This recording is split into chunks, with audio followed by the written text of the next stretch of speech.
I'm Ronnie Agranat, and I'm the director of the Brojde Center for Innovative Engineering and Computer Science.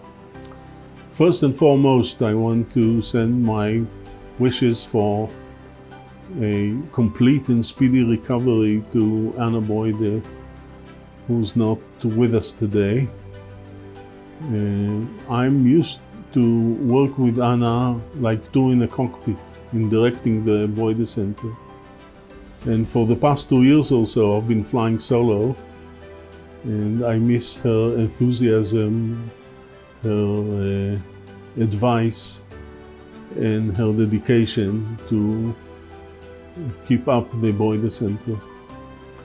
I hope that next year she will be with us, לשנה הבאה בירושלים. As every year, we are giving today scholarships to students in the Department of Applied Physics.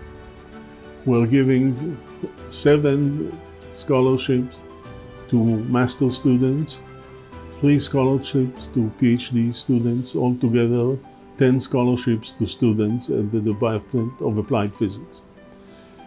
We also award today 4 prizes of excellence to PhD students that are donated by the Lipper family, and I thank them for that.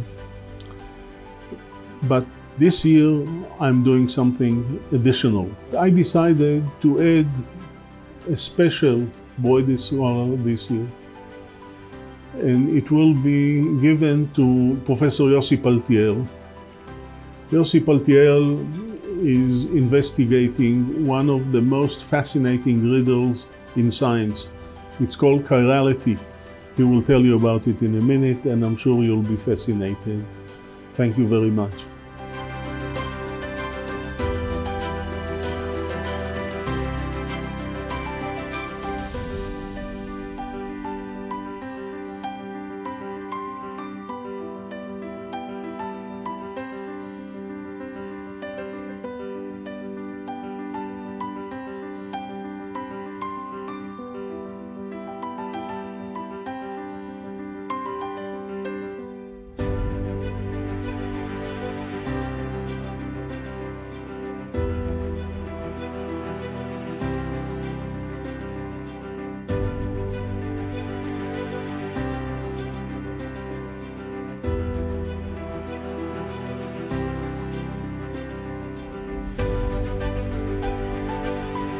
Hello, my name is Yossi Paltiel, and I'm very happy to be the Brojde Scholar this year.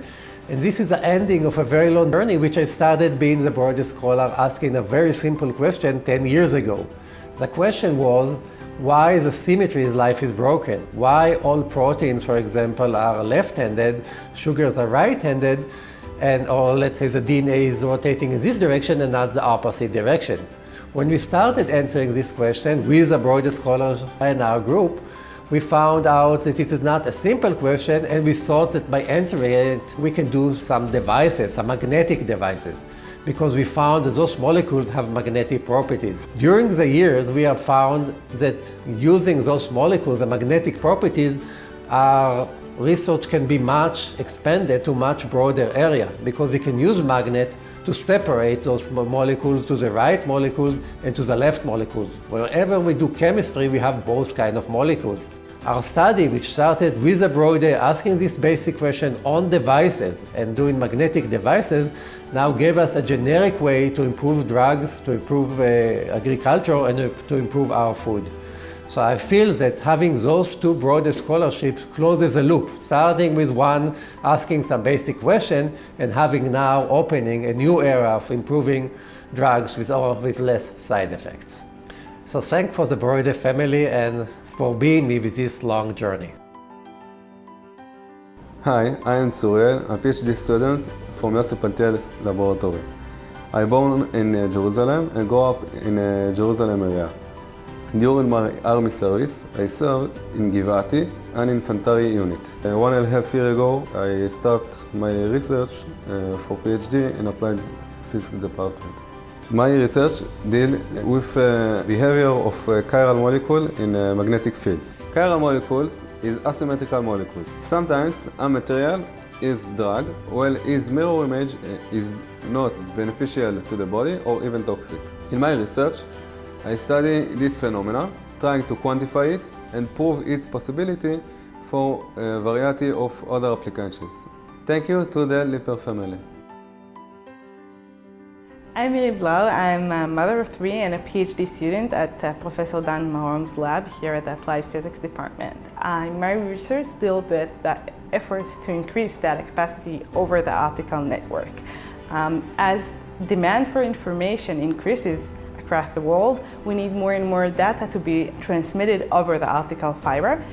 My research deals with specialty fibers having several channels in the single fiber instead of only one.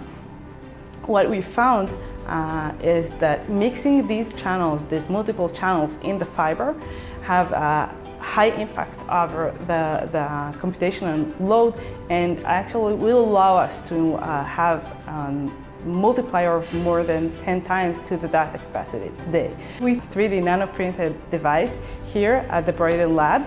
We printed on the fiber tip and found out that the mixing is being spread very effectively over all channels, as well as very low loss and very compact, obviously, device. Thank you to the Lipper family for this prize in excellence. My name is Yossi Cabeza. I'm father of 7 sweet kids. After serving in IDF as a combat soldier, I did all my physics degrees at Hebrew University, and today I'm a PhD student of Professor Ronnie Agranet. In my research, I developed optoelectronic biosensing systems based on genetically engineered bacteria. These bacteria, which are genetically engineered in the lab of Professor Shimshon Belkin, are tiny general-purpose sensors that are genetically engineered to detect almost any known chemical. Now, these live biological entities require food, oxygen, environmental conditions to function properly, and combining them as sensing elements within an optoelectronic system is a very challenging task. One of our accomplishments is the development of a new method for an airborne state of detection of buried landmines using fluorescent bacterial sensors that are spread on the minefield. My research opens the way for using optoelectronic biosensing systems based on genetically engineered bacteria as a generic enabling methodology for a variety of applications ranging from environmental monitoring to public health and homeland security. I want to thank the Lipper family for the wonderful prize. Hi, my name is Yoav Romach. I did my bachelor here at the Hebrew University studying computer engineering and applied physics. I then continued to doing both my master and my PhD at Professor Nir Bargil's lab. Our lab studies a defect in diamond called the nitrogen vacancy center, or the NV center. It is a nitrogen atom which is trapped inside the diamond and can be thought of as an atom-sized compass. It's relatively new and it has many uses. In medicine, for example, it can be used for nano MRI. It can be used for magnetic sensing, for earth science, and for biology. And more importantly for me, it can also be used for quantum information as the basis for a quantum computer. A quantum computer is a device which uses the unique quantum properties in order to perform calculation faster than a normal computer could. My research is trying to use a new novel method in order to use the NV center as the basis for a quantum computer. I would like to thank the Lipper family for this prestigious reward and for their generous contribution.